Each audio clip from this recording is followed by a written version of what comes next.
Yes, you're hearing this right. What follows is my interview with Dan Romero from 2020 for Village Global's Venture Stories. Over the course of 100 minutes, we dive into his lessons from scaling Coinbase, discussing his intellectual journey and reading list at the time, and go deep on tech history. Moment of Zen will be back next week. Until then, I hope you'll enjoy the snapshot in time with me and Dan Romero. Shout out to Village Global. Hey everybody, welcome to another episode of Village Global Venture Stories. I'm here today joined by a very special guest, Dan Romero. Welcome to the podcast. Thanks for having me, Erik. So you saw Coinbase, over a massive scale over your last, over the 5 years that you were there. Why don't you talk about one or two of the biggest lessons, either specific to Coinbase or just as you saw that scale? Yeah, so I can speak to Coinbase specifically, and then maybe about just hyperscaling generally. So when I joined Coinbase, we were about 20 people. When I left, a little over 800.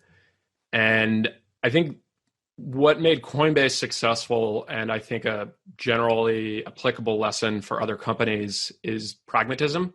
So crypto, pretty ideological space, especially within tech. And I think the easy path is to kind of continue with that ideological bent and Bitcoin maximalism or this other cryptocurrency. In some ways, they feel like religions. And I think Coinbase's guiding principle always started with, what problem are we solving for the customer? And does this further the mission of the company, which is to create a more open financial system for the world? And I think if you use that frame, you inevitably end up with a very pragmatic approach. So I'll give you two examples. The first is Coinbase centrally stores crypto. And if you talk to a hardcore crypto person, if you don't hold your own private keys and thus store your cryptocurrency yourself, you effectively don't own the coins. Now, I have a deep respect for the aspect of crypto that allows you to do that. I think it's a transformative property, and I'm a big believer in exit versus voice. And this is an example of exit in financial systems that, frankly, in the digital world, we've never had. So super powerful ideological point and fundamental component of crypto. But if you ask the average person who owns Bitcoin in 2020, which we have far more people who own Bitcoin today than we did in 2014, they just want to be able to sign up for a website, buy some Bitcoin, and then if they forget their password, have a reset password button. And you can't do that if you don't properly back up your private keys. So that's a great example of Coinbase doing something that's not ideological and in some ways anti some of the core sentiment of people in crypto, but doing something that's solving a problem for a massive number of people. And I think you'd be intellectually dishonest to say that Coinbase has not furthered crypto's mainstream, especially at least in the United States, in that it became much easier for people to buy crypto instead of having to send some dollars to Mt. Gox, whatever kind of offshore crypto exchange. I think anyone who believes that crypto is going to be mainstream if you're buying it on local Bitcoins is just not rooted in reality. And I want to jump in there because it's a really interesting point that applies a lot to crypto, but also elsewhere, where someone comes into a company, they're super talented, but they're super ideologically motivated. It's their life's work is to bring Bitcoin to the world, bring Ethereum to the world, or in different types of companies, other types of technologies or other types of philosophies. And you sense that it's going to be, potentially a problem. How did you deal with that at Coinbase? Did you say, hey, we're just probably not going to hire this person if they're just like so set, if they won't sort of, bend? Or did you think that they could convert over time? Or how do you think about sort of hiring zealots? Because it seems you want zealots, but you want them to be zealot about the thing that you're a zealot about, right?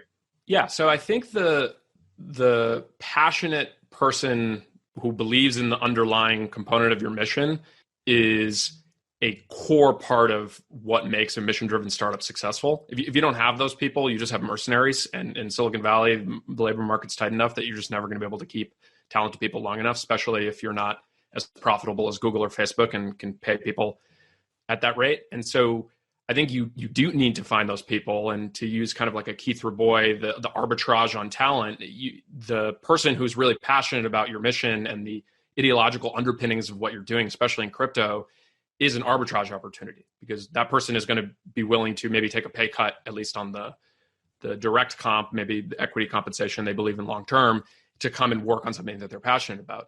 I think Coinbase has always been pretty straightforward. We were the regulated company. We were the company that connected the fiat system to the crypto system.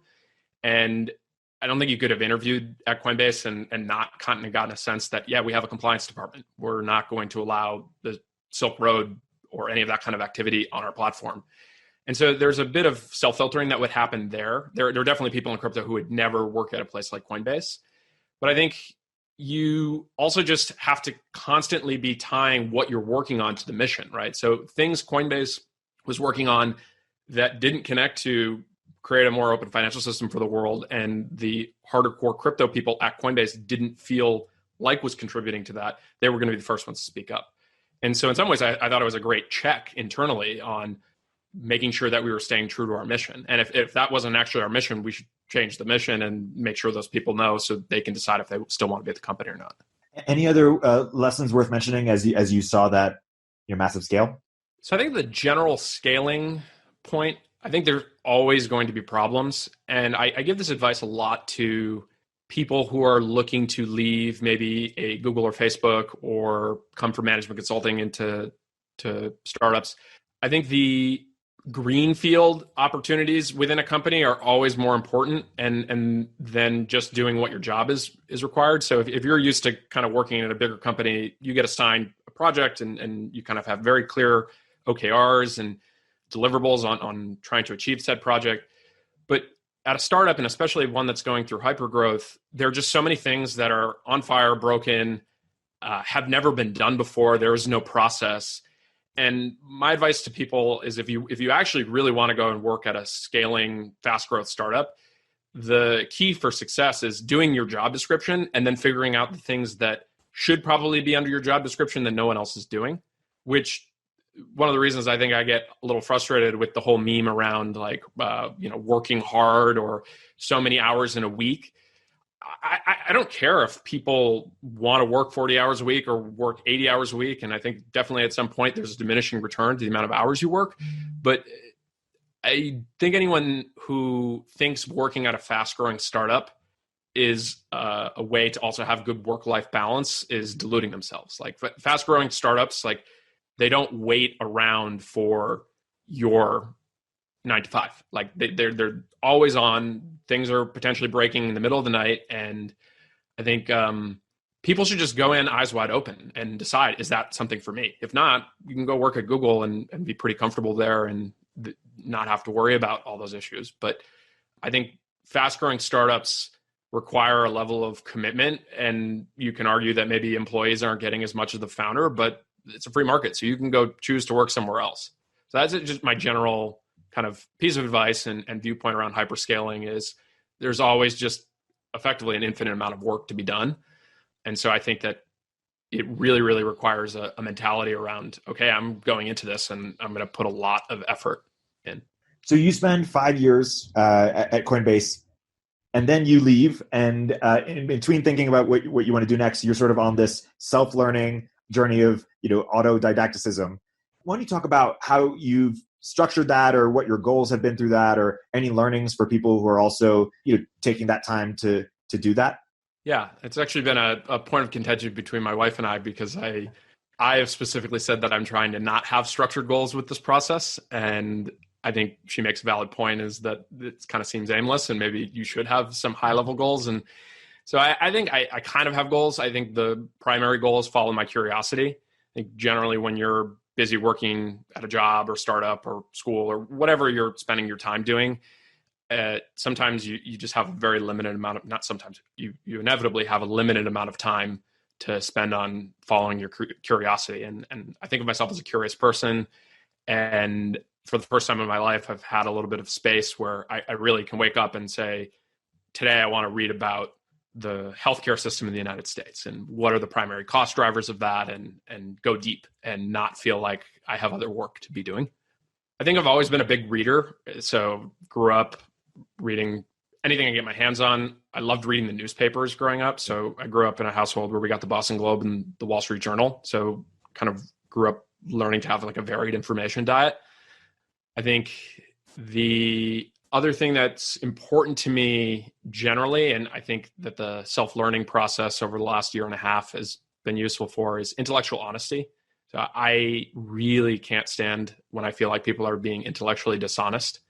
You see a lot of that in social media in terms of how people argue, I think bad faith. And I think in terms of that core value of mine is just to be truth seeking. And if I have a set of opinions and I don't actually feel like they're rooted in facts or intellectual honesty, but I hopefully don't have those opinions, I'll change them. So I'm a big believer in strong opinions loosely held. And any day where I change my mind in a meaningful way, I feel like it's a good day. I think those are all truisms that you've probably heard from people, but I do believe that. And I think the more I've had a chance to just kind of follow my intellectual curiosity over the last year, the more I feel like I've gotten to a worldview that's more intellectually honest, not claiming to be perfect, but hopefully don't have any blind ideology. And where is your curiosity taking you? If you were sort of to create a mini sort of like map of just the things that you've, the rabbit holes that you've kept going down on, what is a common thread that ties them, you think? Yeah, so I think two big buckets. The first, I spent most of last year traveling, and one of the things that I tried to do was read a history book related to the place that I was in. So I started off in the Middle East. I read this terrific book, pretty dense and long, called The Arabs.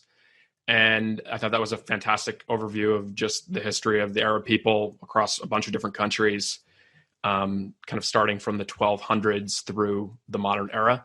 I read a couple of books on different European civilizations at different periods. For example, I didn't even go to Venice last summer, but I read a book on the Venetians because I was in the Greek islands, and that whole area had been affected by them. And I felt like I got gypped in terms of my history in school. Never really talked about Venice, like maybe one or two paragraphs, but an amazing civilization in terms of a small island in a swamp became kind of a global superpower for a very long time and had a remarkably stable government and kind of system by which they were able to kind of achieve global dominance. But I think that only happened because I was kind of just following my curiosity related to the places that I was in. And then the second area, which I think has been a theme for the last few years for me, has just been how did the world get modern?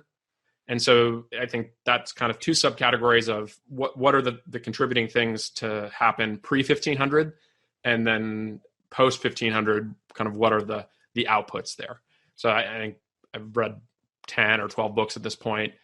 Why the West Rules for Now by Ian Morris probably is the best overview of that category. And then I think there are a bunch of individual segments that you can kind of go focus on. But I think that has also just been super interesting to me because I think we are potentially going through a new paradigm shift. I know we're both big fans of Peter Zeihan, and I'm happy to talk about that. But I do think with the shifting of this kind of post-World War II American global order to something that's different, I would like to have a historical basis for what other shifts have happened and why did those things happen. I think another thing that I've become a bigger believer in, especially living in Silicon Valley and working in technology, is systems thinking. And one criticism I'd have of the history upbringing that I had in public schools and college was I just don't think most history is written from a systems thinking perspective. There's a lot of names and dates and great person version of history or a kind of like cultural view of history versus what are the inputs, what happened, and then what are the ultimate outputs of that. And so trying to construct a model of how the world works, not to say that model will work for the future, but as a reference point to say this isn't within the realm of possibility and here are some kind of general macro forces that can make things happen, I think is a useful exercise and something that I've been spending time on. Could you give an example, and maybe it's a historical moment or series of historical moments of what system thinking looks like in this context that maybe you wouldn't have got from college or public school? Yeah, I think the best book on systems thinking on a specific topic that's a kind of, I think, a well-regarded history book is The Prize. So Daniel Yergin covers the history of oil between, call it the 1850s to 2000. And he gives you a lens for the entire 20th century as it relates to oil, which effectively is just an energy proxy, right? So how does the world work when energy supplies move from being kind of very wood-based to fossil fuel-based? And when all of a sudden the fossil fuels tend to be in a certain set of regions, how does that affect global politics and geopolitics? So I think that's a great example of a book that, if you read just general history books, that they might mention oil as a resource rather than oil as the lens. And I think more books like that, The Master Switch is another good example of a book where it talks about the systems thinking as it relates to new communications technologies. Usually start out as decentralized and fringe, and over time they get increasingly centralized and controlled by large corporations, which I think the book was written, I want to say, in the early 2000s. And now we're getting to the point where the internet, which at the end of that book is talked about as being kind of this last frontier that is staying decentralized, is in many ways a lot more centralized than it was 10 years ago. So it's a good example of where that systems thinking from that book is playing out. Hey, we'll continue our interview in a moment after a word from our sponsors. If you're a startup founder or executive running a growing business, you know that as you scale, your systems break down and the cracks start to show. If this resonates with you, there are 3 numbers you need to know: 36,000, 25, and 1. 36,000. That's the number of businesses which have upgraded to NetSuite by Oracle. NetSuite is the #1 cloud financial system, streamline accounting, financial management, inventory, HR, and more. 25. NetSuite turns 25 this year. That's 25 years of helping businesses do more with less, close their books in days, not weeks, and drive down costs. 1, because your business is one of a kind, so you get a customized solution for all your KPIs in one efficient system with one source of truth. Manage risk, get reliable forecasts, and improve margins. Everything you need all in one place. Right now, download NetSuite's popular KPI checklist, designed to give you consistently excellent performance, absolutely free, at netsuite.com/turpentine. That's netsuite.com/turpentine to get your own KPI checklist. netsuite.com/turpentine. Hey all, Erik Torenberg here. I'm hearing more and more that founders want to get profitable and do more with less, especially with engineering. Listen, I love your 30-year-old ex-FANG senior software engineer as much as the next guy, but honestly, I can't afford them anymore. Founders everywhere are trying to turn to global talent, but boy, is it a hassle to do at scale, from sourcing to interviewing to on-the-ground operations and management. That's why I teamed up with Sean Lanahan, who's been building engineering teams in Vietnam at a very high level for over 5 years to help you access global engineering without the headache. Squad, Sean's new company, takes care of sourcing, legal compliance, and local HR for global talent so you don't have to. Their engineers follow your process and use your tools. They work with React, Next.js, or your favorite front-end frameworks. And on the back end, they're experts at Node, Python, Java, and anything under the sun. Full disclosure, it's going to cost more than the random person you found on Upwork that's doing 2 hours of work per week but billing you for 40. But you'll get premium quality at a fraction of the typical cost. Our engineers are vetted top 1% talent and actually working hard for you every day. Increase your velocity without amping up burn. Head to ChooseSquad.com and mention Turpentine to skip the wait list. That's ChooseSquad.com.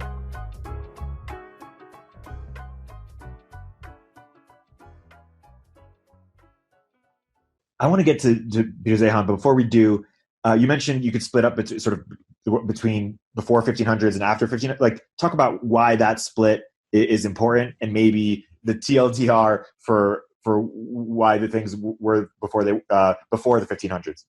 And then we'll get to Zehan, who came much later, obviously. Yeah, so big caveat: I'm an amateur armchair historian, not a serious scholar here. But I think the general view pre-1500 is Europe was fringe, and post-1500 it increasingly became the center of things, and then eventually that center of gravity moved to the US. But the pre-1500 version of Europe is you have the collapse of the Roman Empire, you have the Dark Ages, Middle Ages. Europe is generally poorer than the Middle East or China. But I think a couple of different things happen. You have the split of the church in kind of, roughly around 1500, but you have printing press, split of the church. Now you have competing ideologies rather than just kind of like one mass ideology. You have the Black Plague, which actually kind of eliminates serfdom from most of Western Europe. So you all of a sudden have a per capita rise in incomes, which gives more power to cities and people who aren't working fields, especially in places like England. And then you just also have the general success of the Ottomans ends up becoming their unwinding, in my view, because they basically shut down trade with the Silk Road, or they tax it. So you give the kind of disruptive up-and-comers in Portugal and Spain who are at the far end of Western Europe the incentive to go all the way around Africa and figure out a way to get to India. And then you get the whole age of discovery and, or I guess, age of colonization is probably the proper way to say it at this point. But so that's like kind of the pre-1500. And then post-1500, I think the naval superiority cycle, which I think Peter Zeihan talks quite a bit about, whether that goes from the Spanish, then to the Dutch, then to the English, mixed with the fact that you start to get the Industrial Revolution to happen in England first, I think just becomes this compounding advantage, which takes the rest of the world quite a while to catch up on. And I think the Ian Morris book that I mentioned before really talks about post-1950. It's an economic miracle to see how much of East Asia catches up to the standard of living of the West in a 50-year period, which is just an unheard of jump in terms of economic prosperity. The fact that Japan is a top 3 global economy post-World War II in 2020 is an astounding feat of kind of human achievement and development. Yeah. To piggyback off that for a second, so like Steve Bannon's philosophy, sort of globalism versus nationalism, and not just Bannon, but just that's a whole movement around sort of pitting the two against each other and saying, hey, globalism has led to the deindustrialization of the U.S. and all jobs and wages and all this stuff. Is that like partly right? Is it kind of half right? What is the legacy of globalization post World War II for the U.S.? Yeah, so I'd say it's nuanced and maybe half right. I don't know the right way to phrase that, but so I think Steven Pinker's Enlightenment Now is like kind of the convincing argument that this has benefited humanity more than any other period in history. And I think you can largely attribute the US's role in creating this global order of free trade to that rise, especially in China, right? Like the rise of China is a result of the US including them in a global trade system. The downside of that is I think the traditional heartland of America has seen the disproportionate impact of those jobs moving overseas. And I think there's a whole bunch of stuff, just like shareholder value change in the 70s. And I think for better or for worse, I think there are a lot of environmental regulations and things that well-intentioned, but like anything, that there are second order consequences that take decades to play out. And so I think I'm a big believer in Tyler Cowen's kind of state capacity framework, and whether or not the U.S. has good state capacity is neither here nor there. But I do believe that our institutions don't feel like they update as fast as some of this technology and globalization need to have happen. And I think you have smaller countries that are homogenous or more authoritarian that have the ability to kind of centrally plan it and move and update. So I do think that is the result of a kind of set of incentives that have been in place and stacked on top of each other. And over the decades, you let the free market effectively move to lower cost locations. But I also believe that that's something that you can solve without getting protectionist, right? So I think you can create incentives for American manufacturing, whether that's a tax incentive or earned income tax credit, look at Tesla, right? Tesla doesn't manufacture their cars in Mexico. And as of today, they're the most valuable car maker in the world. So I definitely think you can have that happen in the US. I do think it requires a marrying of good policy with free market capitalism. And I don't think it's easy. And I think that there is more competition now that you have this globalized system. But I don't think tariffs and mercantilism or protectionism is the answer. I think generally people should have to compete on their merits. And I think like a free trade globally allows that to happen. But then again, I would also say you need to actually have the policies in place to allow people to actually compete in the US. The state capacity is interesting because some people saw that as libertarians surrendering, realizing that they're never going to achieve their desired utopia and best to settle for the next best thing. Other people saw it as them like maturing or growing up in a sense of like, hey, this is how the world works. There are governments, like libertarians have been losing forever. It's time to try new tactics. Do you have a take on that? Yeah, I've never considered myself a libertarian. I am sympathetic to a lot of what they stand for, strong individual freedom, core beliefs in effectively the Constitution. But you don't get the Apollo program with libertarianism. I think the Apollo program is an unequivocally good thing. I think other big government projects, I don't know if the Manhattan Project is an unequivocally good thing, but these incredible feats of human ingenuity and achievement happen with massive resources coming from the government. So I think having an ideological bent where the government is always bad and we need to do everything we can to prevent government is not a pragmatic standpoint for me. And I tend to be a pretty pragmatic person. But yeah, I think the state capacity, the most encouraging thing to me about state capacity is the US still has 50 states. And increasingly, I think you're seeing the states fill in for maybe some of the dysfunction that comes from the federal government in terms of the true polarization and partisanship that you have there. And so California putting fuel standards in place, I'm hugely supportive of. If you have an issue with that, don't live in California. And even if the car manufacturers now need to meet California's standard and just decide that the rest of the country is going to be there, that's the free market working in action. California is big enough to throw their weight around. And so I strongly believe that is something that they have their prerogative to do. And I think Texas should be able to set their own policies as well, right? And so I think that the marketplace of ideas between states feels like an underrated component of the American system. And there are plenty of people who think that that's good, but in terms of state capacity. And so what I'd like to see is just more state capacity that happens at the state level. Obviously, there are certain things like military. You don't want 50 different militaries. I think civil rights should happen at a federal level because I think otherwise you're going to have states that have a not good record for civil rights. And so I think that's why we have a constitution. That's why we have a federal government. But my general view is most policies should happen at the local level and then at the state level, because then you can have more experimentation. Yeah.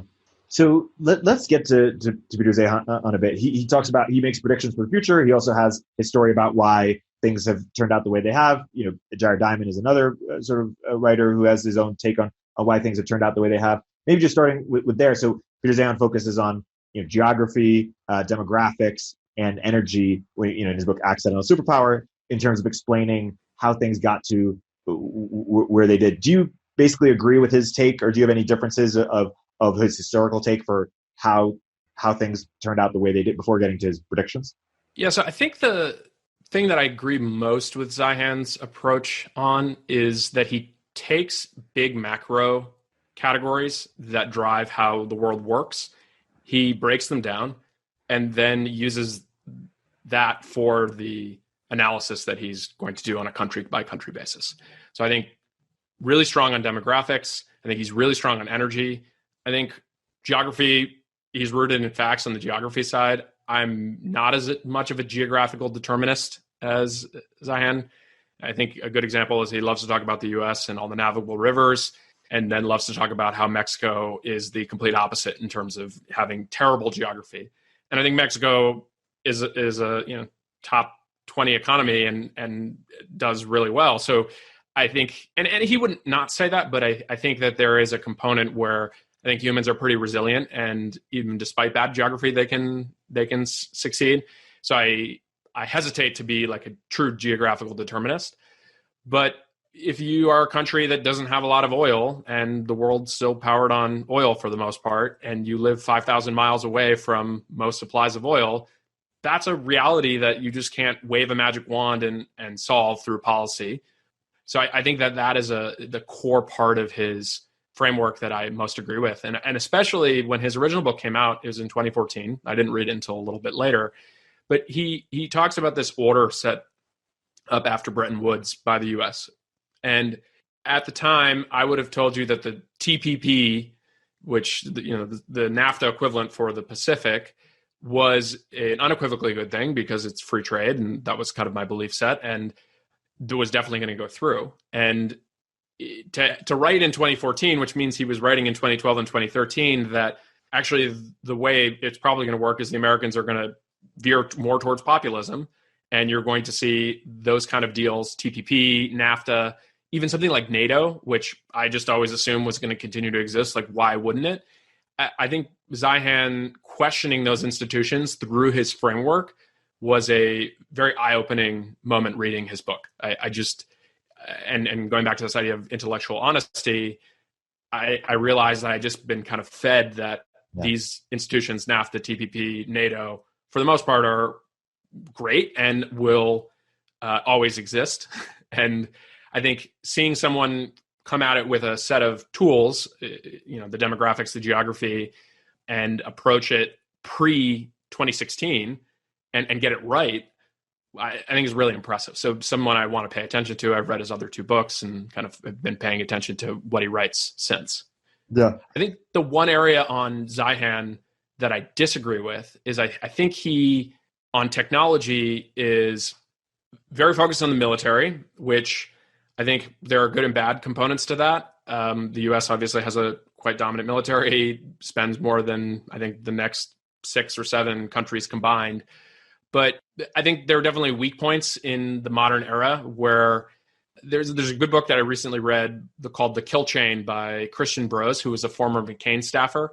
And he, I think, works at Anduril now, but talks about how the U.S.'s military strategy through the Cold War and even to kind of into the Gulf War were these big platforms.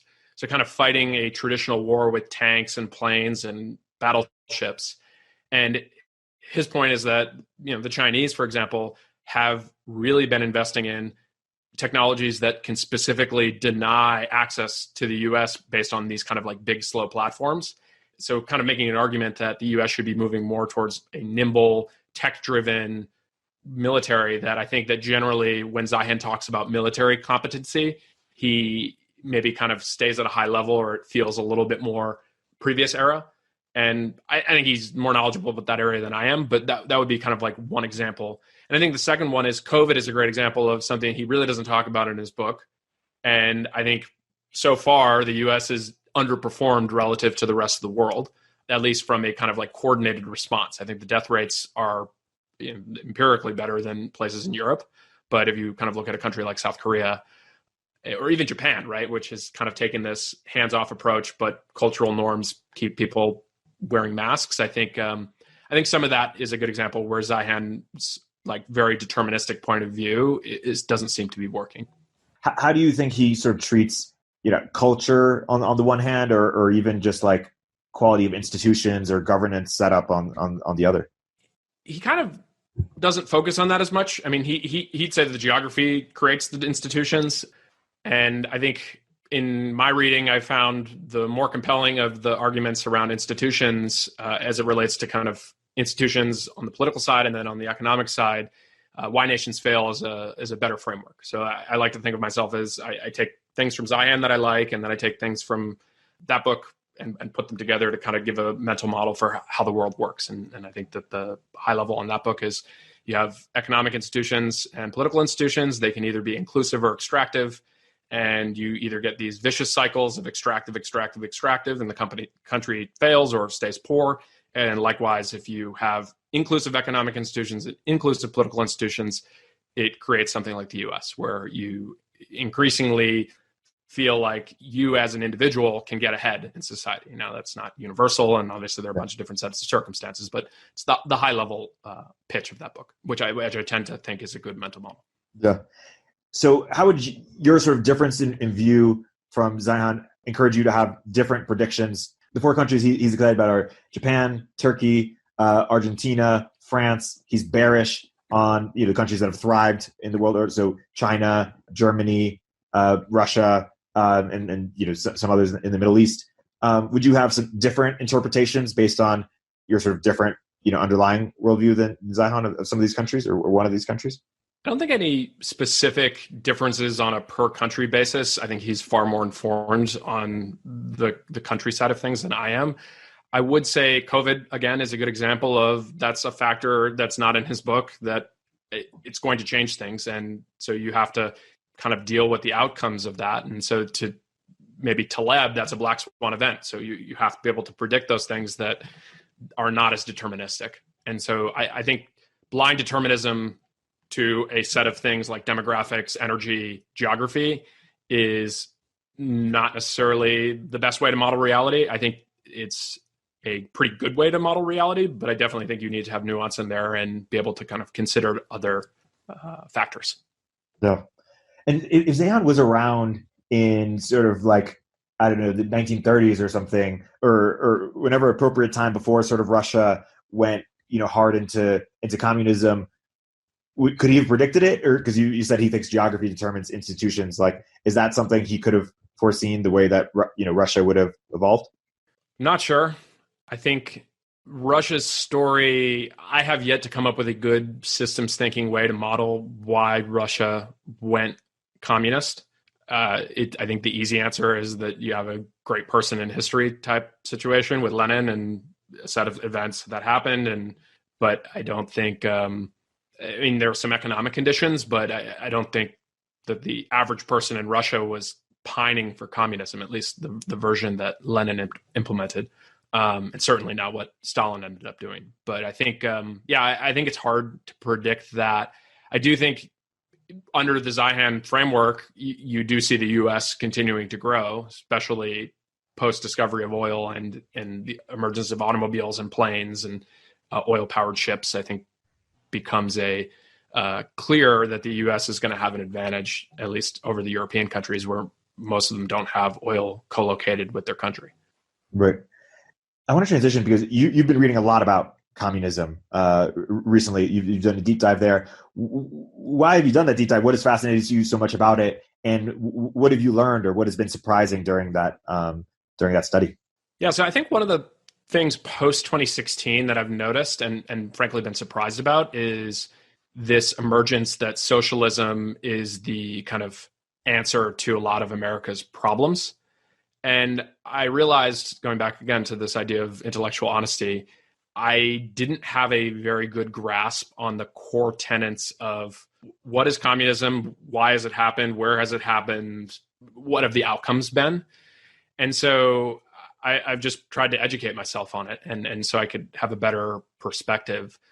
I think there's an old joke that real communism hasn't been tried. And if you try real communism, it'll finally work. And I actually would agree with the first part of the statement that real communism hasn't been tried. But my takeaway from all the reading is just don't think you'll ever get real communism as written by Karl Marx. I think you'll get a bunch of people who take advantage of another group of people and kind of aren't going to want to give up power. One of the things that I've found interesting is that you've never had a democratically elected society choose to go to a communist model. It just hasn't happened. Oh. So generally, any country that has had communism as defined, or at least they say they're communist, generally has a small group of people take over and then kind of run a authoritarian style government under a set of kind of communist ideals. But yeah, I think, you can also look at it, it's like Germany is probably the best example of a rich country that has self-adopted moderately socialist policies. I think Germany's still a very free market capitalist oriented economy, but there are 80 million people. And so they're 33% less GDP than the United States and only 25% the size. So I think it's really hard to kind of come up with an example of a country that's already wealthy or on the way to being wealthy and then saying, hey, we're going to switch over to communism. And to be intellectually honest, I don't think a lot of the mainstream folks in the kind of like American political environment are advocating for communism. But I mean, Bernie Sanders has definitely not had negative things to say about some of these communist countries. And I'm a Cuban American. And so when I see someone trying to rationalize Castro and what the two brothers have effectively done to that country, because they have high literacy and there are a lot of doctors, like it just doesn't feel intellectually honest. Yeah. Like I'm happy to argue on the merits of what are the actual improvements that they've generated, but to say that like communism is not bad, look at Cuba. I just kind of lose interest at that point. Bernie is just asking for some nuance. Well, I mean, I'm always down to have a nuanced conversation, but I want there to be some rooted in intellectual honesty. But the other interesting thing is, I think the U.S. has had like a socialist movement since the 1870s, right? So you have Marx writes it in about 1848, and by the 1870s there was a socialist party, and then a true outright communist party starting in 1919. So it's kind of always existed here, and obviously you have McCarthyism and a bunch of stuff in the Cold War that varying ups and downs, but So it's not a new thing, which again, it's always nice to read history and realize, wait a second, this has happened before. Yeah. And so there are going to be some lessons. Maybe it's not exactly repeating, but be interesting to see how did people deal with this before, and how did they argue for or against it, and just kind of understand what's in the history. Yeah. It's interesting. It's the idea that won't die. I think a lot of the early Israelis were socialists. A lot of the civil rights leaders, Martin Luther King's sort of crowd were social. I mean, yeah, it's just how do you sort of rationalize that post, World War II, we've sort of done a great job at inoculating ourselves against sort of Nazism, all this media and literature and, the never forget, like, it's a lot harder for anything resembling that to happen again, perhaps. Whereas we haven't done such a good job with communism in the sense that Teen Vogue can put a glowing review of Marxism without even mentioning, and as if they don't even know. Would you edit to anything to what I said, or how do you explain that? I think the simplest answer I could give there is that fascism unequivocally lost, and the defining historical event associated with it is the Holocaust. Whereas communism, it's lost at like the big quote level, but China is the second largest economy in the world and has had a phenomenal amount of economic growth and is a communist country, right?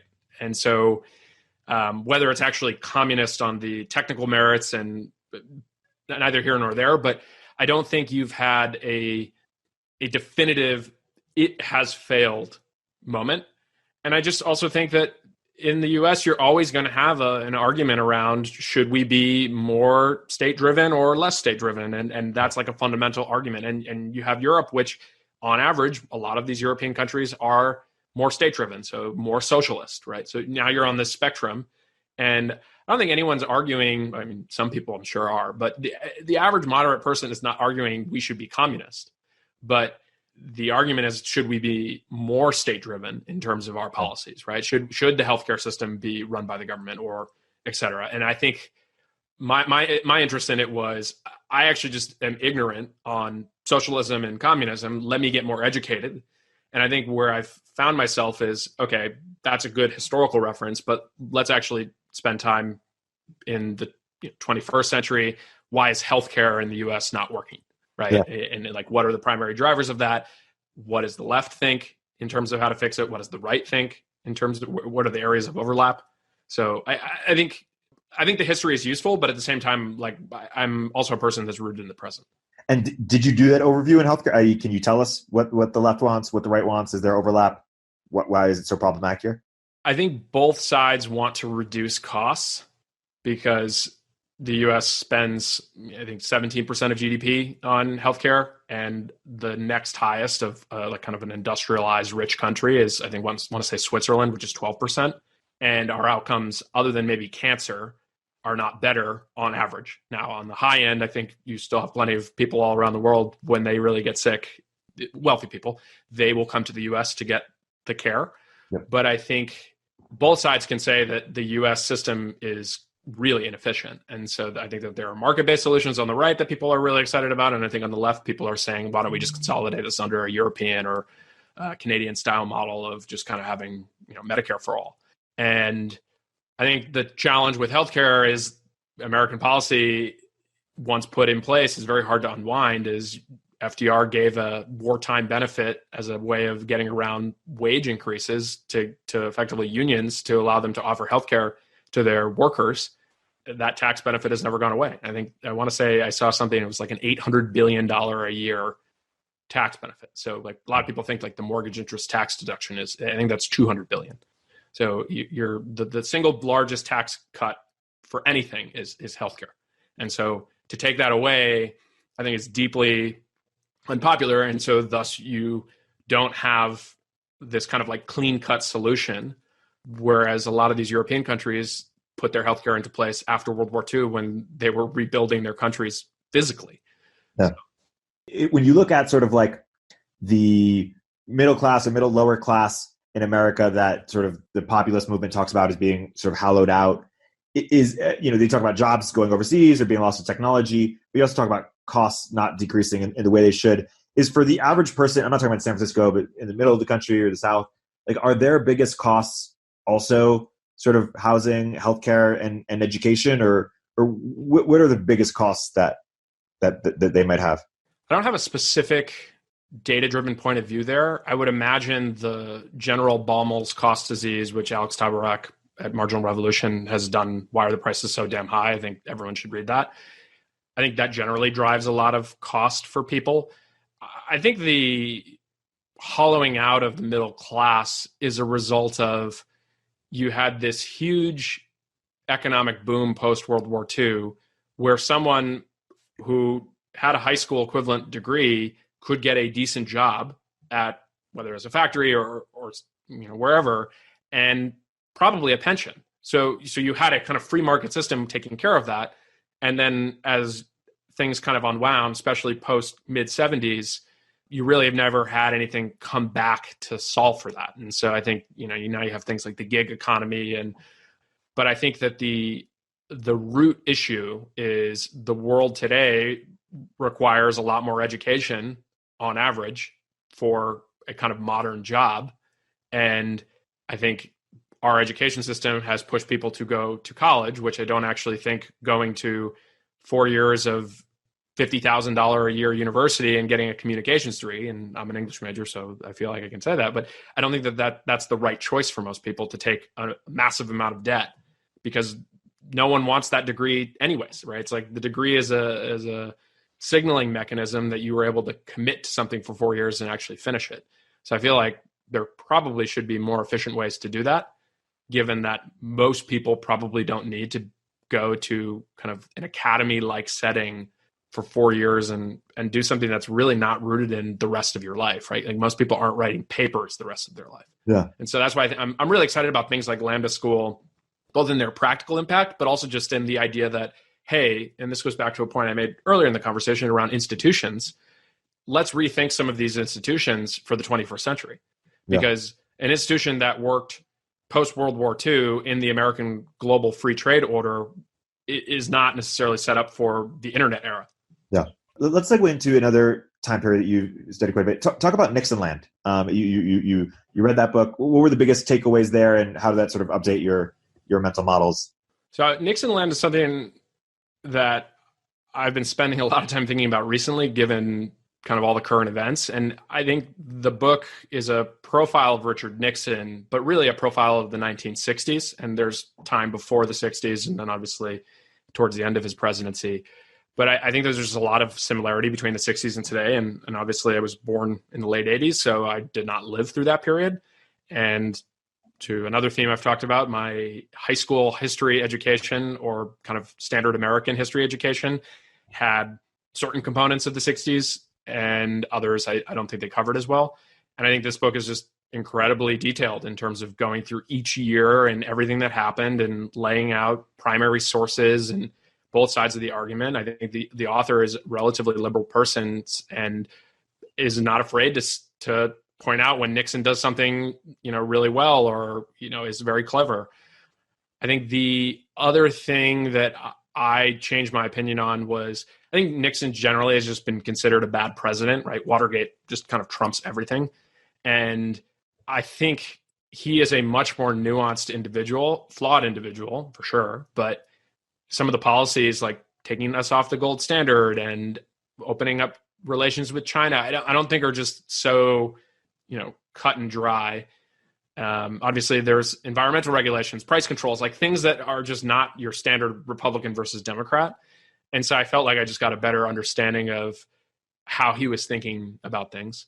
And then the last thing is, I just thought it was super interesting is he's a person who is defined by not being good at the media in his debate with Kennedy in 60.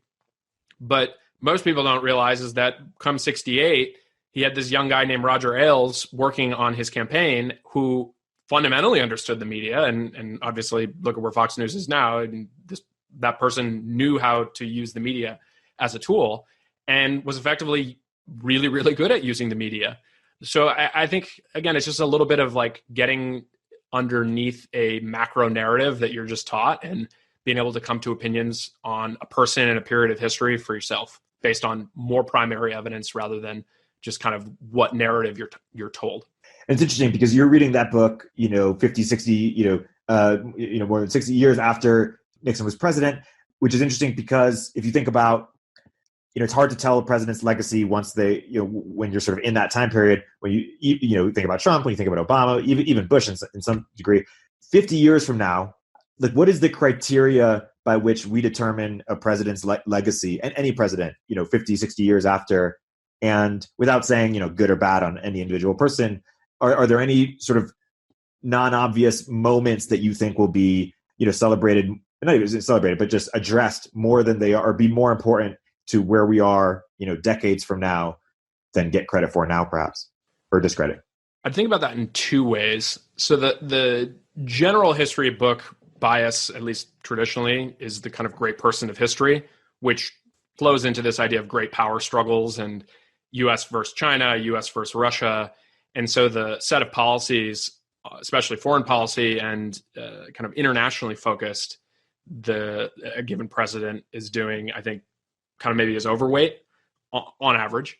And I think the second component, which is underrated and definitely has a long-term effect, is if you do put in big policies, right? So I think Reagan tax cuts had a major impact over the last 20, 30 years, as much as the Great Society has had a ton of impact. And I think FDR's programs have had a lot of impact. So I think any major domestic legislation that add new big chunks of government, Bush with the TSA and Homeland Security and warrantless. These are I think long-lasting things that even Obama continued with drone strikes, and so a lot of these policies that happen small in a presidency that last. I think it's really hard to know. I think the first drone being used in the Middle East after 9/11, I don't think people would appreciate like how big of an impact drones would really have. Maybe if you're really a futurist, but so I think that those are really hard in the moment to see. But I think if I was to say 50 years from now, I think generally it will be something technology related. Like, did we stay competitive on the technology side? TBD if we do. AGI, I have strong opinions about that. But I think generally, if that does happen and it doesn't happen in the US, that's a pretty significant moment in history. And I think that the other one is genetics, right? So I think you have countries in the world that are pushing CRISPR, and the second order effects of starting to edit mass scale populations towards whether it's figuring out ways to make people really strong or smart, or pick your favorite characteristic. But I think those are second order effects that, based on a set of policies in the US today, we may or may not stay competitive with people, and within a generation that could have pretty serious effects. And your thoughts on AGI are that you're dubious? I am dubious. There are obviously a lot of smart people who I admire who think it's pretty serious, but I think there's an alarmist angle to it that I just have a deep skepticism for. And this is kind of the thing where it's gradually then suddenly. So I'll look wrong the moment it happens, but until then, I think the right kind of approach is we're going to make incremental progress, but I think the human brain, we don't have a huge understanding of to begin with. And so to think that we're just going to make something that is at or surpasses it anytime soon, it seems dubious to me. Yeah. To segue even further back in time, talk about what you learned reading Dominion or just studying Tom Holland's work in general, and why you think that's important or interesting to the current moment. Yeah, so I was raised Catholic. I went to church most Sundays growing up. I went to Catholic school for high school. And I've always found the historical aspect of religion interesting, maybe a little less the kind of organized religion on a personal level. But the idea that, the Catholic Church, if you're a student of history, is effectively a political organization and kind of major power broker in Europe up until kind of the modern era. And I also just think it's interesting I think it's like 5 billion people of 8 billion-ish on Earth, like they're religious. So like this is obviously something that's important to kind of understand as just a fundamental concept if you want to have a modeling for history and societies even today. And so I think the interesting thing that I got out of Dominion is, again, going to this idea of a lens on a topic that you may think you have an understanding of. I think the kind of inputs, outputs of Christianity approach that Tom Holland, who's a classicist, so he's not a theologian, is able to kind of shed on Christianity. So I think he talks about the Persians, the Greeks, and the Jews. Their different sets of religious beliefs kind of get all melded into this concept of Christian God, the elevation of a kind of weak or victim in society, right? The lowest of society as effectively the righteous cause. And I think that was kind of eye-opening to me because, and especially towards the end of his book where he talks about effectively modern secularism of like a modern secular progressive person who is looking to drive forward progress on a whole bunch of different elements, is effectively rooted in the fundamental belief of Christianity. Because if you actually look at the historical record, no other society was kind of pushing that brand of kind of elevate the weak or spend time on the weak. And so I thought that book was super fascinating in that sense, and has given me better appreciation for kind of like how modern secularism of morality and what's right and wrong is kind of being modeled, because in some ways it does feel pretty Christian, just not worshiping a God in an organized religion. Religious people will say that they also still believed in hierarchy, and that this sort of current sort of order of trying to just eliminate all disparities in total goes way above where they would have gone. Do you know enough about that to comment? Or?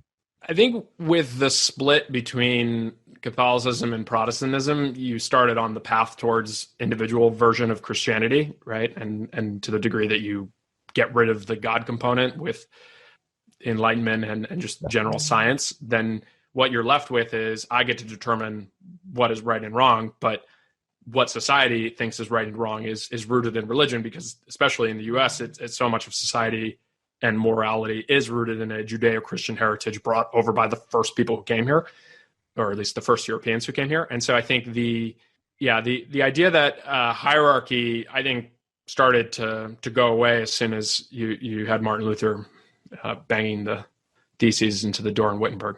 Yeah. There's some people who say that there are only like 4 sort of religions or binding ideologies that are tenable globally today, that they are this sort of, populist nationalism, sort of a sort of cultural version of Marxism, Catholicism, and Islam, which, leaves out things like classical liberalism or futuristic, things that haven't been invented yet. Do you agree with that take? Do you think anything else is sort of untenable at this moment for sort of mass scale ability to move people? So I don't agree with those are the only beliefs. I think that there's something there, and that these are maybe ascendant, or the ones that are pushing maybe the conversation, and really more populism on the nationalist side and populism on the kind of socialism side. I think are kind of the same wave, frustration with this order that was set up in the 20th century that's not adjusting to the 21st century. And so I think there's something there when Steve Bannon and AOC have a general belief that millennials are getting the short end of the stick. So it's kind of interesting to see that two sides agreeing about the root problem, but then have very different ways of wanting to solve it. I think in that framework you cited, Catholicism is kind of this just generally conservative, not changing much approach that you could see in Europe or other places. But I think it's like you have Africa, right? And so it's like there are plenty of places in Africa that don't have any of those kind of as the driver, and a lot of it's just like, no, I want a better life for my family. Or it's like, how do you put Japan in there? Japan doesn't fall into any of those categories. Maybe populist on the national side. I don't know.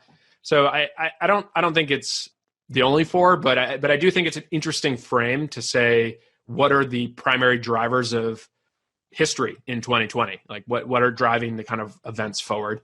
Yeah. So that's how I think about it. Yeah. And have you read much Nietzsche? Or I'm curious how you think about the idea of just resentment more broadly. There seems to be this tension between sort of, egalitarianism of sort of the secular Christianity, and then also this sort of like, the meritocracy, quote unquote meritocracy of capitalism, or of software eats the world, which is sort of cold in that way. And the big challenge seems to be to reconcile this sort of egalitarian spirit with this sort of meritocratic infrastructure. So I haven't.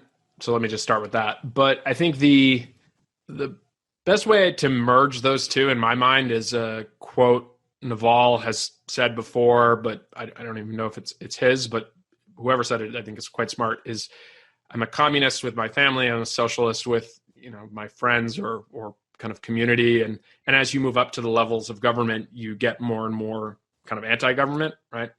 And so I think that there's a component there that I have a deep, deep respect for family and the idea that the world is a really tough place and you're kind of born in, ignorant and stupid, and it's on your family and then yourself at a certain point, once you're not a small kid, to kind of make your way in the world. And maybe this is part of it, is I spent time with my grandfather growing up, who had everything taken from him and kind of came to the US and never spent a day complaining, never looked for a handout, because he realized he needed to take care of his family. And so there's a level of conservatism that comes from that experience in my own life of just listening to kind of his stories.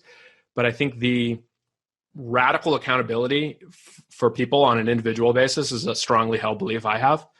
And I think you can achieve a lot of things on kind of making things more equal and progress. Like, that is also a belief that I have, but it first has to come from is everyone's accountable for themselves, right? And especially at a family level. And I think, yeah.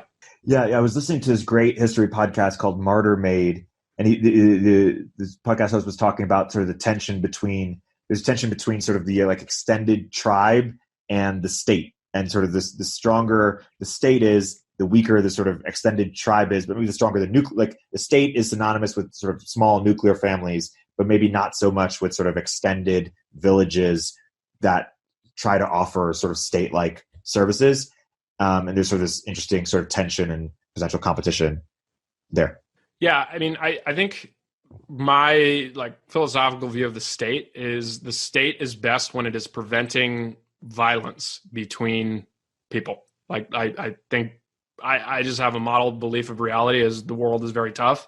Humans can get really nasty to each other very fast, and an effective state at its core is preventing violence, which generally then means you have laws, and then you have things like English common law, which create massive individual incentives for people to, build businesses and wealth and societies.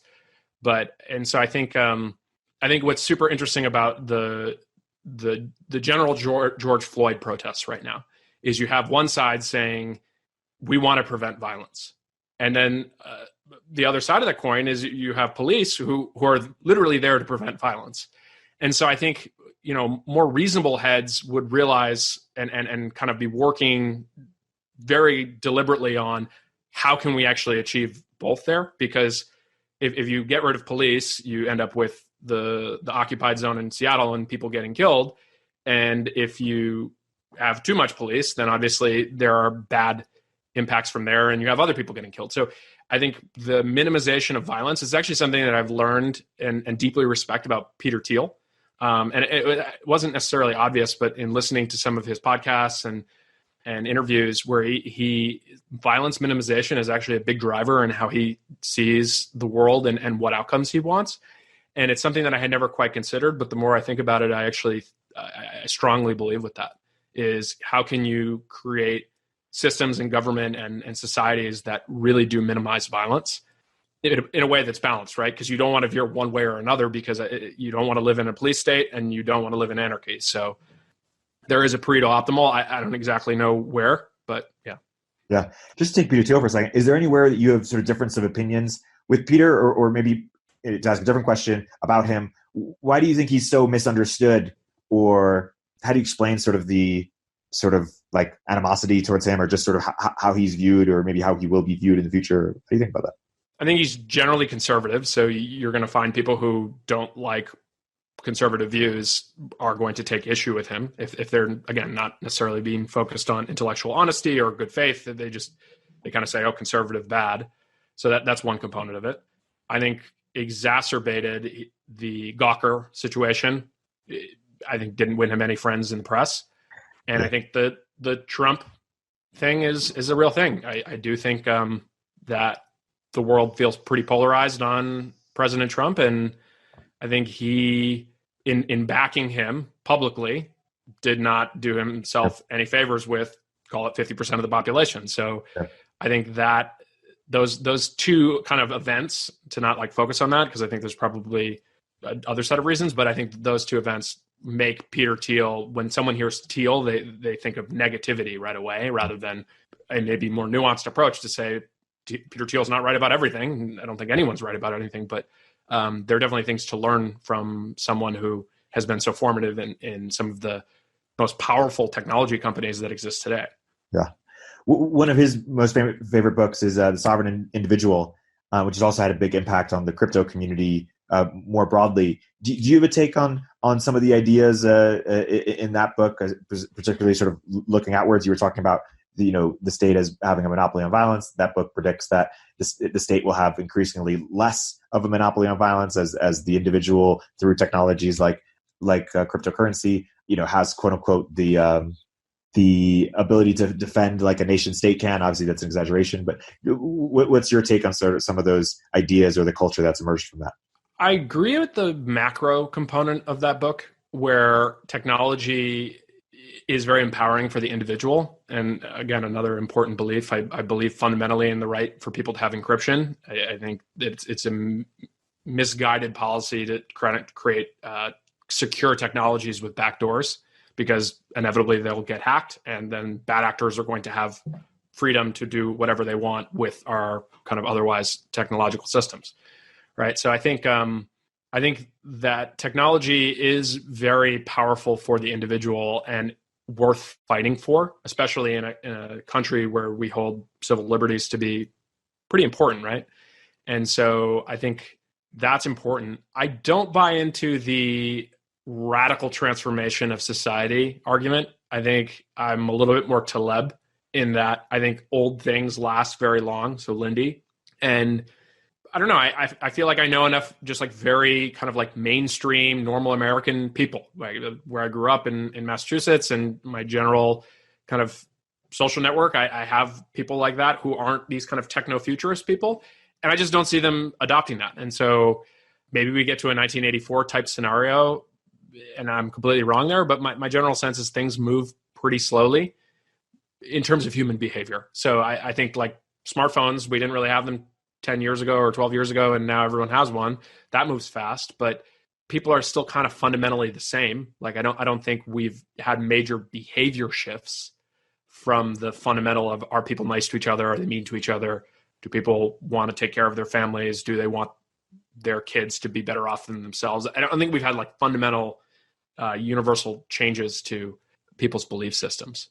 Okay, so we've been talking about broader history, but you've also been a student of the history of technology specifically, and in particular. And so you've gone deep on Netscape. You read a book on Aramco. What have you sort of learned about the history of technology you think is not fully appreciated or would be non-obvious to sort of a lot of tech practitioners?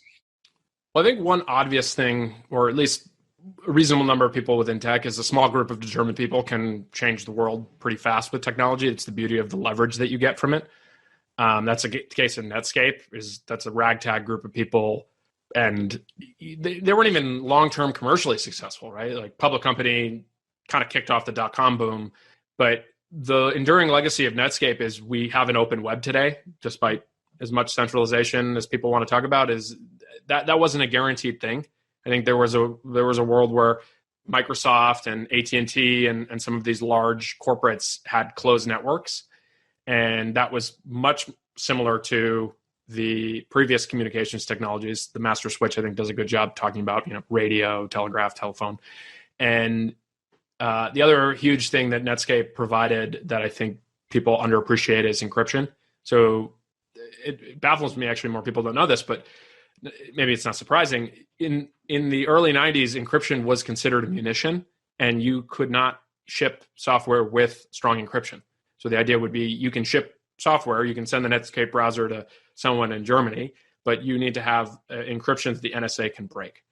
And that fundamentally wasn't just going to work because strong encryption existed. PGPs existed for a while. And so you're going to have non-US companies potentially have the best pieces of software just by virtue of having strong encryption. And so the Clinton administration, to their credit, over the course of the two administrations, shifted pretty dramatically to the point where in, I think, like 1998 or 2000, there kind of was a major flip, and we got encryption out the door.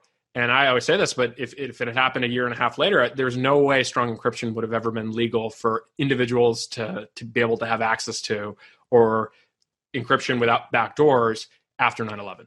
It just wouldn't happen. So I think that to me is like the enduring legacy of Netscape is you have commercial encryption that's freely available, open source. Crypto is effectively can exist because of it. So I think that's important. I think with Aramco, to kind of talk about maybe something that's not as obvious, and that book's a little less history or a little less technology oriented, a little bit more history, but the whole point is just like the technology does exist in the rest of the geopolitical real world. And I think sometimes in Silicon Valley, especially pre maybe the last couple of years, the tech industry kind of roses and rainbows. Everyone's in Palo Alto and San Francisco, and we just can kind of change the world, disrupt everything. But I think the reality is, as soon as something becomes strategically important, the geopolitical apparatus globally is going to plug in and want to control it and use it as a tool. And so I think what we've seen, the Saudis obviously are incredibly wealthy off of this company, but the Americans did the work to find the oil, and then the Saudis strategically removed more and more control to the point where now it's a state-owned asset. But and I read a book recently on Mohammed bin Salman, the Crown Prince, and the sophistication of how they use surveillance and technology in Saudi Arabia is well documented, right? They buy the spyware from NGO. They've used it on potentially Jeff Bezos, and I think so. It's a good example where technology is very much going to be used in 2020 as part of the kind of great game of history and geopolitics. And so I think most technology people, at least previously, I think it is catching up now, is we're much more plugged into the geopolitical game than people even think, right? They tend to think, oh, technology, Anduril, that's the military side of things. But is TikTok a giant psyop for the entire Chinese government? I don't know. But yeah. We're talking about Netscape and sort of its connection to crypto. Where is crypto right now in 2020? It's sort of a weird time, and that so much there's sort of been bullish times, bearish times. Where is crypto right now? What do you think needs to happen? What has met your expectations or not met your expectation? What's sort of your hot take there? When I joined Coinbase in 2014, we were in a use case phase. So we were focused on signing up merchants. That was my first job at Coinbase. And the idea was these use cases for crypto are just around the corner. This is the web in 1994, kind of pre-Netscape or right around when Netscape is going to launch. And then we're going to have the eBays and the Amazons and all of these other companies get started on top of crypto. And I think the playback on what was wrong about that is crypto is only really useful if your next best alternative is non-existent or significantly worse. And for most of the use cases that we were pursuing, merchant payments to kind of use Bitcoin, that's a solved problem, right? You have Stripe, you can take credit cards. Like most businesses aren't like, I can't accept payments. Oh my goodness.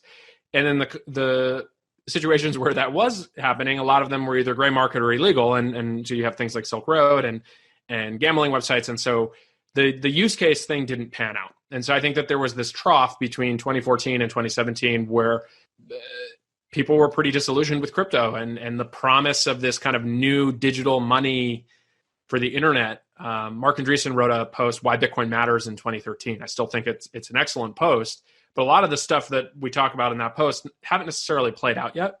And I think 2017 was really important. And for those who are not as crypto oriented, 2017 saw the price of Bitcoin get up to 20,000, the rise of Ethereum. And I think it renewed interest, at least from the technologist side of things, in crypto, in that, oh, maybe this isn't just going to be a winner take all network effect with Bitcoin. And there are going to be multiple cryptos or cryptos that solve different problems and the whole ICO thing. And so I think where we are now is we're similar to kind of think, if you think 2014, it took till 2017 to get to kind of a new wave of innovation or interest. I think we're, again, on that same scale of the investments that started in 2017 and all these new protocols and potential applications, you're starting to see trickle out over the last year and a half. And I think you'll continue to see them trickle out over the next year. And I think then you're going to start to see people play around with these new primitives and tools. I think DeFi is a good example. So all the kind of financial primitives that are being built on Ethereum that has organic interest. The average person in Silicon Valley is still probably not playing around with that stuff, but at least within crypto, it seems promising because people are actually using it. So anytime you have consumers organically using something, I generally am paying attention. But I think my frame for crypto has really shifted towards, I think it's just going to take longer to get to the kind of like end use cases than we thought. And then I think the second thing, which maybe was less intuitive, is I actually think that there's still a huge market for crypto just to go after money, which Silicon Valley actually has never really tackled money as a problem. Like fintech is not money. Fintech is value-added services on top. But like the fundamental aspect of fiat money, there has been no technology company. I mean, I guess the original PayPal, there was some vision of that, but Bitcoin is effectively competing against fiat currency. And I think the low-level primitives that go on top of money is where we are kind of building out right now. And I think a lot of that's happening in DeFi. So I'm bullish in that area. I still pine for a great end-user consumer app. But I think part of that is also the app stores on mobile are pretty locked down. So there's not nearly as much experimentation as you may see on something like desktop. And I think given that consumers are on mobile, I think it kind of makes it that much harder. In some ways, I think crypto may have been more exciting in 1994, right? Pre 9/11. So you have far less financial regulation on making sure that bad people don't get money. Like it just happened post 9/11. There are a bunch of regulations on anti-money laundering. And then I think separately, anyone who was an early adopter or doing anything would have been playing around on a desktop computer, and you didn't have things like Stripe or a lot of these like easy to use fintech apps. So if it had actually been built into the internet, like Mark Andreessen always likes to say, that was one of the original errors that they did when they were kind of inventing the HTTP protocol spec. And you have, 402 error that's still there. It says payment requested or payment not found. And so I think if it had happened earlier, it may actually have played out much more because it would have just been integrated into the system. But now that we're kind of tacking it on into kind of a mature part of the S-curve, I think crypto is going to have to kind of find other ways to bootstrap, which it has, right? It's like, you have these speculative bubbles and people view it as kind of this monetary asset. So, yeah. So would you say you're sort of less bullish on sort of like the decentralized web as someone like Chris Dixon or from that school of thought might be, just because of the... Oh, I think the decentralized web is potentially going to have its moment, right? Like I think you're seeing the polarization and politicization of social media happening, and then you have Josh Hawley on the Republican side saying, "Hey, let's Section 230." Like I think you're going to see a bunch of kind of grief for these centralized technology companies over the next 5 years, and I think people are going to start fundamentally thinking, it's like, well, how can we build this in a decentralized way? And if you have it as a decentralized thing, then there's just going to be fewer points to apply pressure. And so whether or not those end up being big Silicon Valley businesses, harder to say, but never bet on determined software engineers who basically are willing to build open source protocol level software.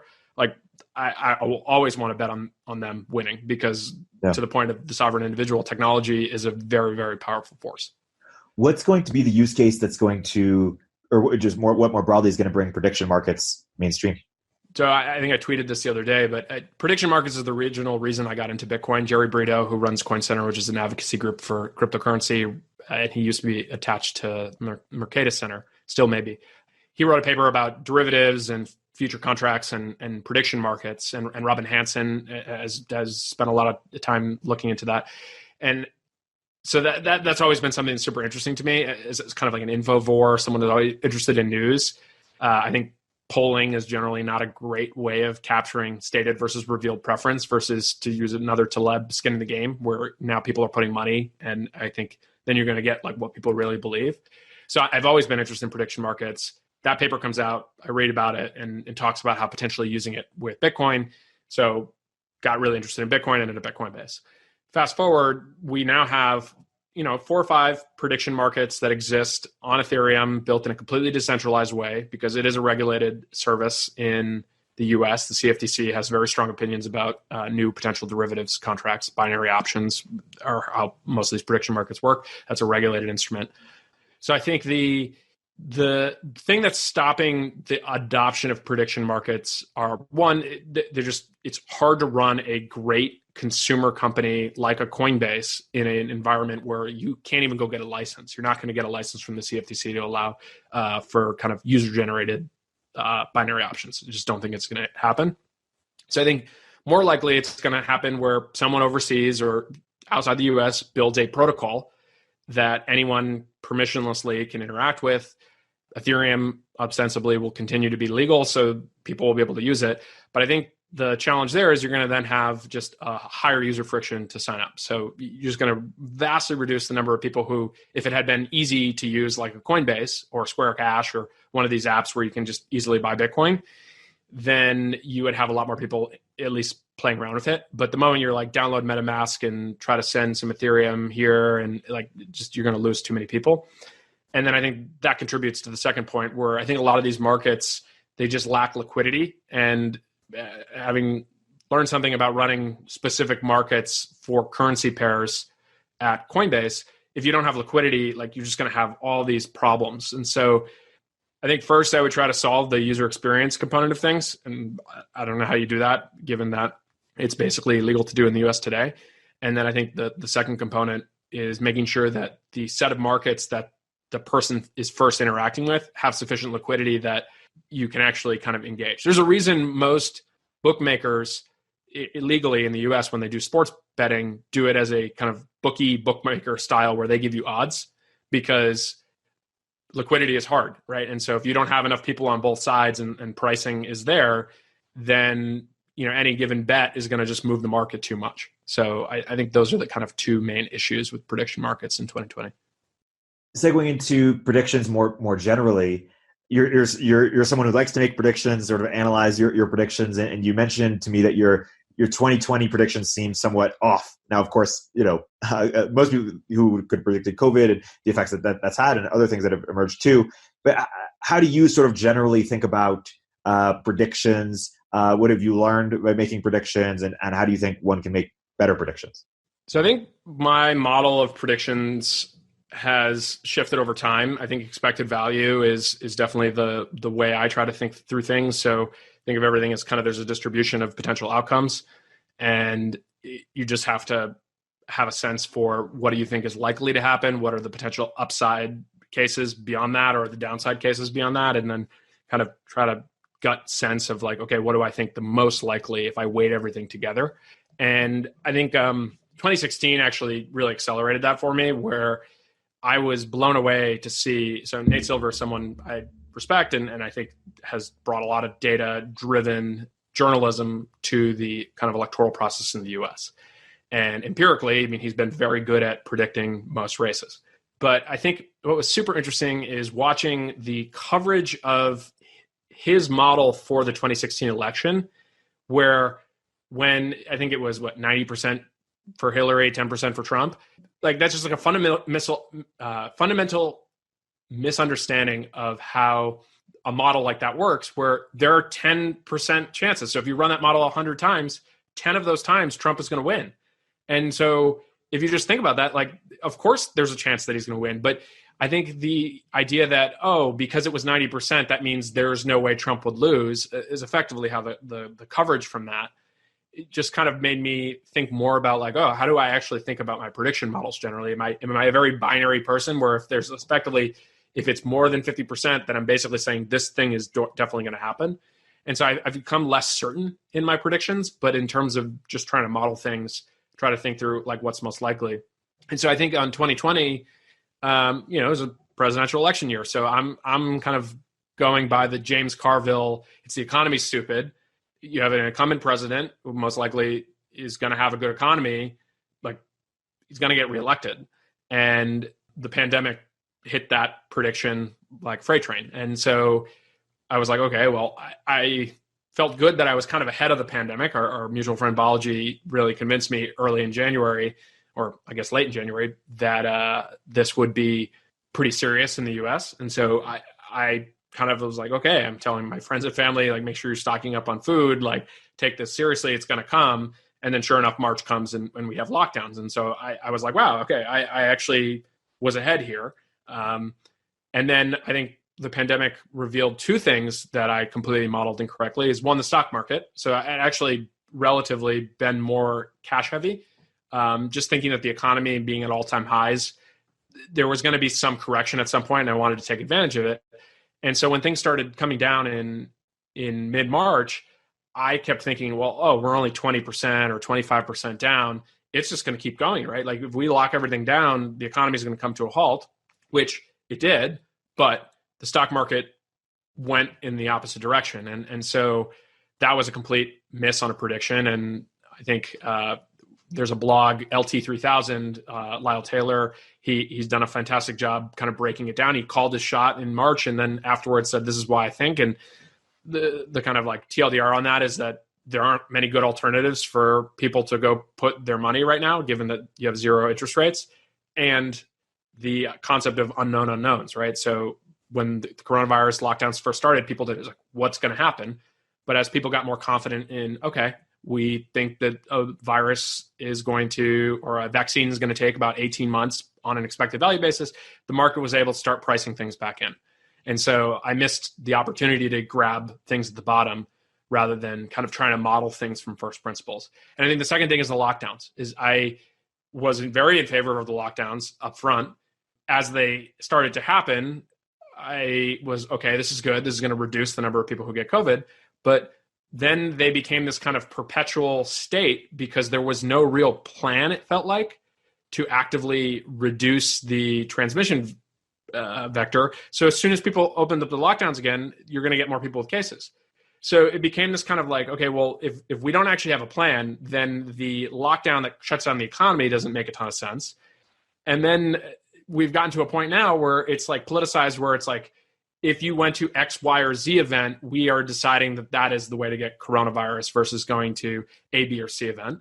And then I think that the second component is, you have this huge focus on the number of cases right now when the deaths have been going down. So rather than kind of an intellectually honest, like truth-seeking narrative, we just kind of have turned everything into political, where it's like, if one party wants one thing and the other party wants a different thing, the media just covers it based on whatever their political affiliations is. So I would have never expected that. Like I thought like, oh, lockdown's happening, that will be good. And so I think the takeaways on the predictions is I've been spending a lot more time thinking about just really trying, when I do predictions now, to think through kind of the first order consequences and then second order effects, which I think is really hard. But you can kind of map it out. You can say, okay, what are the range of outcomes we think are like, give me an example of something that's really bad that could happen out of this, and give me an example that's like really good. And based on that, can I kind of construct a potential model for reality based on a set of decisions? One of the things I've seen from you is that you are really fascinated by memes. And I'm curious for a non-obvious sort of interpretation of memes. What do you think is underappreciated about them, or what types of memes do you find particularly interesting? What's your philosophy on memes? I'm a big fan of memes. I think the challenge with memes on the more negative side is it reminds me of some of my favorite comedians. So Dave Chappelle is a good example of someone that not everyone's cup of tea. I think he has a pulse for reality and is able to kind of figure out how to poke fun at things that are very sensitive in society in a way that can get a large number of people to laugh. And now you have plenty of people who will claim that it isn't funny, but I'm a little skeptical in that. I really think like he's universal in his ability to kind of hit at the core of an issue with humor. Based on that, though, I don't really recite Dave Chappelle jokes in public because part of that is like, it's not my joke and that is not my shtick. So I think memes are like that, in that really good memes actually can capture something that potentially is going to be offensive to people, or it is going to be, is just like not politically correct or something like that. And so I think that there can be a appreciation for the fact that they're making that level of commentary without you having to like go share it broadly and say, look at this meme, like that's insulting X group or Y group, or this group takes offense to it. And so that's one component of memes that I think is kind of got a negative connotation, but I think that's how like my mental frame is. But the reason I think that they're so great is that they're compression algorithms. So you can communicate a ton of meaning, right? Think of emojis, right? So emojis are better than the text emojis, and memes, I think, are much more sophisticated than the average emoji because you bring in a whole bunch of shared context. So it's kind of almost like a pointer to a set of concepts.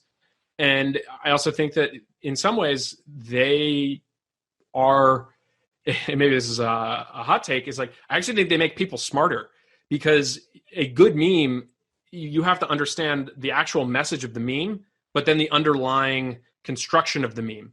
And so in some ways, it's like, if you've ever taken like a logic class in college, which is like super abstract, and you have all these kind of constructions, and it's like you're reading Aristotle, and you got to kind of map X to Y and Y to X. And a meme can kind of do that, but it isn't necessarily just obvious that I think X is bad. It's like, no, I think X is bad because, and you can kind of construct that argument. And you can obviously use it for good, but I think generally memes are associated with kind of trolling or kind of making fun of people. But I mean, for a set of beliefs that I have, I think I'm intellectually honest enough that I can laugh when I see a good meme on the other side. Yeah. Because it's someone who is thinking through the situation, and it's like, how can I best construct my argument mapped to a visual medium? And are memes pretty central in the culture war or political war, or sort of overstated? Or I think they're overstated. I think I just have a belief that most people are fundamentally decent and aren't radicalized by, seeing some image of a Pepe on the internet, right? Like, I don't even think Pepe memes are that good, but like, I think people love to come up with these narratives around, it's like the memes coming out of 4chan are basically creating, this political group to do terrible things. And it's like, I actually just don't think that's true. I think, for example, TikTok, you're not even doing the visual memes. You're just kind of copying what other people are doing. I think that's like pretty powerful, right? That's culture. Like, and you get on TikTok and it's like Jason Derulo is doing something, or Will Smith, or it's like Alex Rodriguez and Jennifer Lopez. And so I think memes are a pretty wide category. It's like kind of saying like art. It's like, okay, like how do you define art? Is like, it have to be an oil painting, or can it be sculpture, or can it be like visual art? So I think they're just fundamentally at this point, they are culture. And especially on these kind of like social media platforms where, for the most part, other than your avatar and maybe like the emojis in your bio, if you use emojis in your bio, like the platform feels very sterile. I think the memes are like a way of self-expression that is really powerful. And I think you can also have text-based memes, right? It's like Twitter is the king of just kind of like, the simple constructions where people follow the same pattern and they use it to do a dunk or whatever they're doing. Totally. So transitioning a little bit, I want to name in closing here, I want to name a person and then ask you either something you've learned from them and or somewhere where you have a difference of opinion, and these are people that you agree with on quite a bit. So Balaji. I think Balaji's most important contribution to my mental model is his concept of the idea maze. I think it's brilliant, which is ironic, is in some ways Chris Dixon gets a lot of credit for that because he, I think, put together a very succinct blog post, but he specifically mentions that Balaji came up with it. So I love when I hear people say, oh, Chris Dixon's idea maze. And it's like, no, well, Balaji came up with that concept, or at least popularized it. So I think of that as like Balaji's like core contribution to like kind of how my system's thinking for the world, especially in technology. I think having worked with Balaji, I think his willingness to be truth-seeking at personal expense is really impressive. I think a lot of people claim to want to do that, but when push comes to shove, I think we tend to be political or diplomatic or conflict avoidant. And I think Balaji has a relentless pursuit of what he believes to be the truth and is kind of willing to go through high personal expense for that. And I deeply admire that about him because I think very few people have that willingness. I think where we would differ is I think Balaji is someone who can see the future. And then I think it really comes down to is how much I wait when that future is going to happen or how extreme that future will be. But I generally, like, I've found so many times where he says something is going to happen. Does it happen exactly like he says? No, but if you give him kind of the benefit of the doubt on the macro, it ends up being right. So that's I think where I disagree. How about Fred Urson, the co-founder of Coinbase? I think Fred's commitment to first principles thinking is rare. I think a lot of people claim to be first principles thinkers. Fred is very willing to break something down that everyone kind of is like, hey, Fred, this feels like table stakes. And I've seen him on occasion really break through and come up with something that's quite innovative or a different perspective because he's willing to just not take anything as a given. So some people don't like that. I mean, it's the thing about people like Balaji or Fred is like some people are just like they find that grating when someone has like a very particular way of doing something. Whereas I think one thing I've learned to having worked with both of them is if you can appreciate someone for their superpower and realize that it's not going to 100% make you feel comfortable, like that's actually a good thing because ultimately, in both cases, that's actually truth-seeking oriented. I think you get to better outcomes. Totally. How about Daniel Gross? I think Daniel Gross is a great example of someone who's willing to do something independent from the narrative, right? And Daniel Gross could have gone and worked at any company, could start a company, raise a ton of money, all these things. And I think he's doing something with Pioneer that is very kind of like independent from the average Silicon Valley narrative, doing something that's like very oriented towards his belief system. And I think he has a very long-term vision on that and willing to put the time and effort and kind of grow that garden. Whereas I think most people, they're much more short-term oriented. So I have a lot of respect for that. And he's a fellow infovore. Like I feel like I consume a lot of information and then he always kind of feels like he's like 2 steps ahead of me in terms of the amount of information he's consuming. So I deeply respect that about him. Speaking of infovores, how about Mark Andreessen?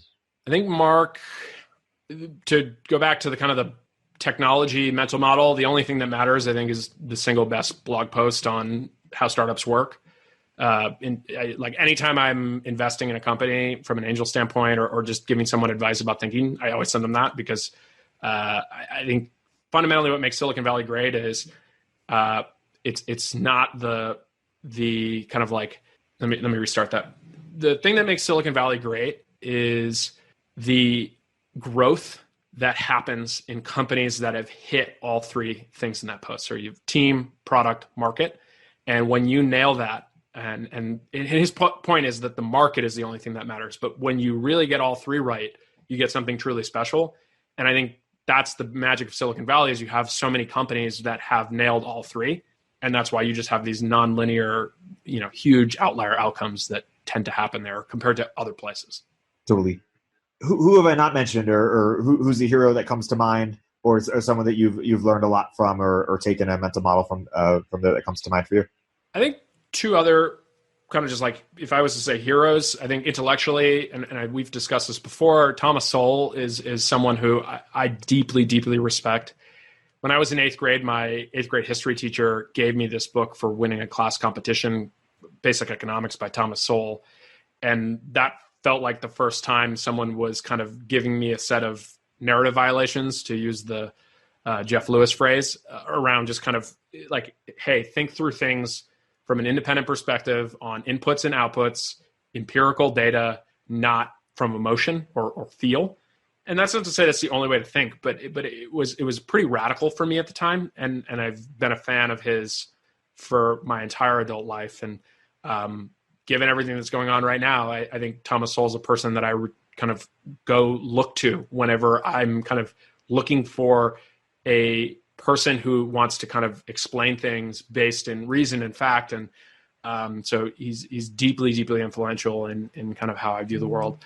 And then I think the other just general hero, and one of the things that I actually struggle with sometimes, and I have to remind myself, especially because I'm not working right now, is the generic kind of person in the arena. I think the original quote from Teddy Roosevelt, is the man in the arena and this, but I think you can just kind of modernize it to say person in the arena. And it's so easy to be snarky, and it's so easy to kind of tear people down or criticize. But when you are actually trying to build something and do something that is different, I'm not saying necessarily disrupt or totally change the world, but anytime you are actually in the arena making an effort to build something, I think you should give that person more of the benefit of the doubt. It's like not even tie goes to the runner. It's that person deserves some level of trust. And obviously you have things like Theranos or bad scenarios. But I think one of my biggest issues with kind of where we are in 2020 is it seems like there's a natural distrust of the person in the arena.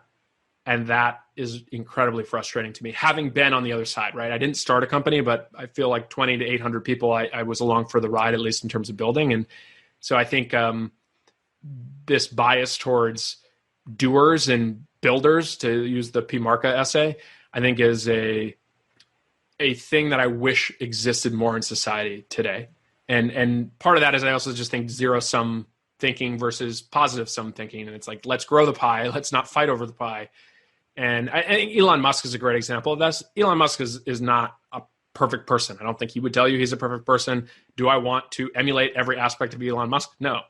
But gosh, that dedication to a life-changing mission, despite all the haters and despite the impossible odds, to push humanity forward, like how can you not respect at least that effort, right? Yeah, it's fascinating. And we're having this battle like as we speak on Twitter today in different sort of environment, but it's this sort of fundamental thing between like, the sanctity of the person building versus like this need for accountability. And basically it goes back to our idea, like our conversation on sort of like, if you're more favorable towards capitalism, perhaps you think they need less accountability because they're doing so much good for society. But if you're more skeptical, then if you think that instead of helping society, Elon is like putting society in danger or something, then you think they need a lot more accountability. And it's a conversation we keep having. So in closing, speaking of getting into the arena, when are you running for mayor of San Francisco? Or what can we expect from you in the arena in the near to long term? I don't think I'm going to be running for mayor anytime soon, but I think the thing that I've been spending a lot of time thinking about is what is a 10, 15-year project that I can be putting my effort into, whether that's a company or getting involved in a political campaign or running for office somewhere. I think the thing that I'm really focused on is what is my highest best use from a professional standpoint, and how can that translate into some amount of meaningful impact. And so I'm trying to kind of, from first principles, work through what's important to me and where do I think I can make that most impact. That's a great place to wrap. My guest today has been Dan Romero. Dan, thank you so much for coming on the podcast. If you enjoyed what you heard, please check Dan out on Twitter. Are you DWR? I am. And also he has a great website where you can check out his blog posts and some book recommendations. Dan, thanks so much for coming on the podcast. Thanks for having me.